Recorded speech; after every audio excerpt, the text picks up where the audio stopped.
Magandang tanghali! Kumusta po? Narito po ulit ang update natin para sa lagay ng ating panahon.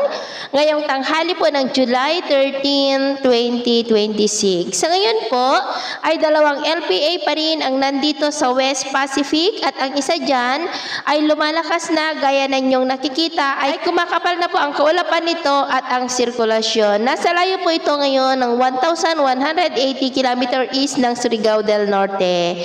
Habang ang habagat naman ay patuloy pa rin po na umiiral lalo na sa kanluran ng Luzon. At kung titingnan po natin dito sa widmap forecast, ang LPA ay kikilos pa northward at posible na lilihis muli, kikilos pa silangan, ngunit hahatakin pa rin ito ang habagat na magpapaulan sa bansa at posible na may mabuo pa sa kanlurang bahagi ng Luzon sa susunod na mga araw na panibagong sama ng panahon na tutulong rin na hahatak ng habagat. At ito naman ay pinapakita ng forecast model natin pong ginagamit hanggang po sa susunod na 2 linggo.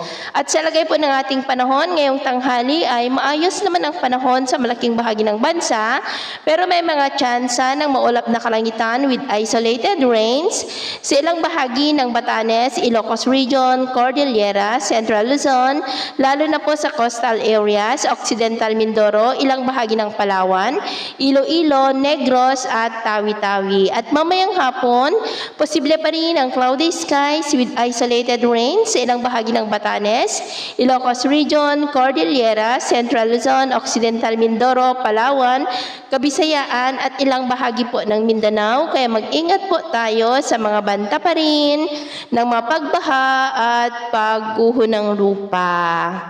At sa atin naman pong mga baybayin, dahil sa habagat ay iwasan na muna natin ang papalaot sa mga baybayin ng extreme northern Luzon, kanlurang baybayin ng Ilocos Region at Central Luzon, hanggang dyan po sa may Lubang Island na ang mga alon ay posible po na aabot hanggang sa 1.5 to 3 meters height. Hanggat maaari ay iwasan na po muna natin ang papalaot dyan sa mga may kulay pula para po mas makaiwas sa mga sakunang pangkaragatan. So, yun po ng latest update natin sa araw na ito. At ako po muli si James na nagsasabing sa kahit na pagsubok po na darating sa ating buhay, huwag na huwag po tayong mawawalan ng pag-asa. Thank you and God bless!